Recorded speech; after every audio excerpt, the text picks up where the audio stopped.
Hello everyone, welcome back to lecture number 4 for the first week of AR105, continuing on with the miniature lecture on the elements of art. We moved on from color and now we're going to look at shape and form. This is probably the most misunderstood of the elements of art. Because even in our everyday life, we talk about shape and form interchangeably. But we need to understand for our purposes here that shape is for two-dimensional pieces of artwork. Okay, they're flat drawings, where form is a three-dimensional piece of artwork.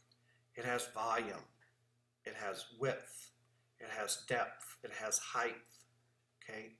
Sculptures or relief sculptures that are mostly flat, but they just raise up just a little bit. Those are still three-dimensional. Okay, here we see two pieces of the same topic by the same artist. They're both ballet dancers. This first one has shape, and the overall shape of this is rectangular. Okay, that outside border is the shape, but inside of that, what we can see are other shapes. We can see that the tutu here sort of makes a wide cone shape that merges up here in a small of her back. There are triangles being built with the edges and with these lines in the floor. There are four-sided objects here. There's this back wall that's being created. There's the whole floor, the plane that's being created. Okay, but that's all not real because it's all flat. Okay, the artist is tricking your eye, showing you what looks like three dimensions, but it's flat. Okay, we call that shape. Okay, here, it's a 3D object, it's a sculpture. It's a bronze sculpture of the same topic, a ballet dancer. It has width, it has height, okay? 3 dimensions. Interesting thing here is that this tutu is actually real. That is not bronze. And now about 100 years after it was created, it is falling apart and they're trying to conserve them as best as possible. Okay, but there is thickness here in the three-dimensional form, and we can talk about this shape, this form is actually in the shape of a young girl ballet dancer. That's how it would be described. Thin legs, feet, shoulders, face, hair, so it can be described that way, okay? Now, going on with sculpture, form can have different designations, how we describe it, that can help you to describe work. This piece we would call closed form, that there is nothing open. There's no openings behind this calf.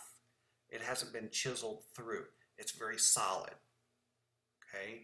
It's unmoving, he's sitting there, okay?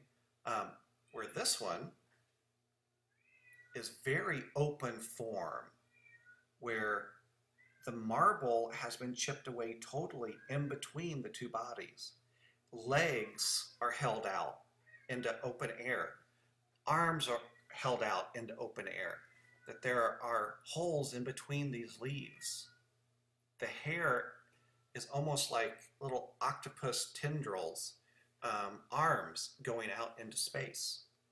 And they're just hanging there, okay? It's very open and free, okay? So we could say that the form here is two people running, and the girl turning into a tree, but then we can describe it more of this as a very open piece, okay? And there's other ways that you can describe it, okay? Now, also with space on 2 dimensions, we can see dimensions. Here, what looks like 3 dimensions is really flat. What we have here is a large oil painting, but due to modeling, which is shading, we get implied depth, that it looks like there's a floor going back to this back wall that's curved, and then this half hemisphere here, and then this curve here, and it looks like there's light coming in from the left because there's shadows on all of these people. On Mary's face, it's light on one side, dark on the other. So it's an implied depth. It's not real, okay? We can also get space through the use of perspective, where things get smaller as they get farther from the viewer. And if we do that, we can create what looks like space. And again, the cat in the background, hopefully you can't hear him. Here, 3D space, but it's implied with overlapping bodies. This body in the front, Christ's body, and then Mary, his mother, behind. So we have 3 layers here very quickly, and this was a great advancement at one time. Okay, so shape and form we can talk about, and part of the form is that 2-dimensional space that can be discussed. And these things, the guys are smaller here, so they're farther away.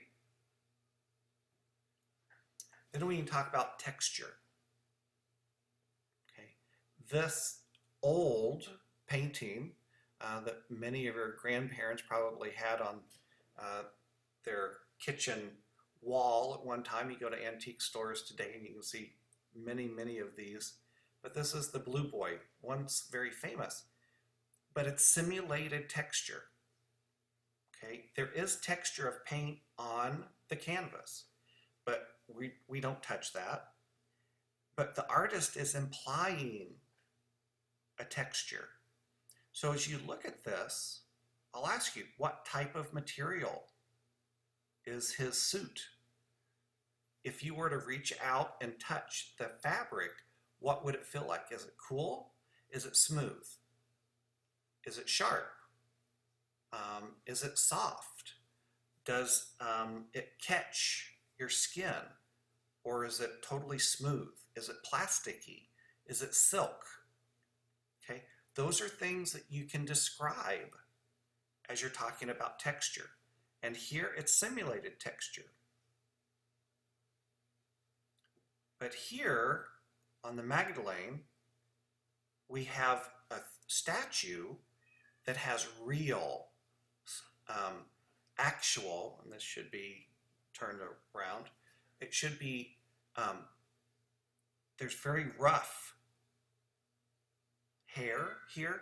If we were to reach out and touch this, the hair would be very rough, but her skin would be very smooth and polished.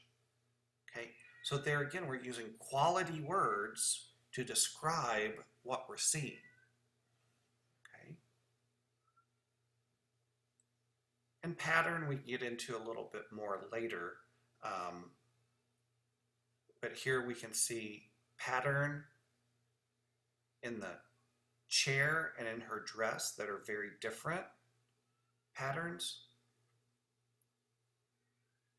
And we'll talk about patterns sometime else, since it is so different. And time and motion, here's one piece that implies motion. And I think in the entire book, this is one of the rare pieces. Maybe some more of the contemporary pieces have it. But here's another one where it's taking time, it's simulated movement, but there are pieces that are actual movement. This is a video by Bill Viola, Ocean Without Shore, and it's a full video of people going through a very thin layer of water. And many of them didn't even know it was there, and it's their surprise, and it's all in slow motion. I can put up a link later for that. But that's actual movement, where the art piece actually moves. Okay? So that's all for right now. I'm going to go ahead and move on and get into some of the more meatier parts here, and I'll be back in a bit.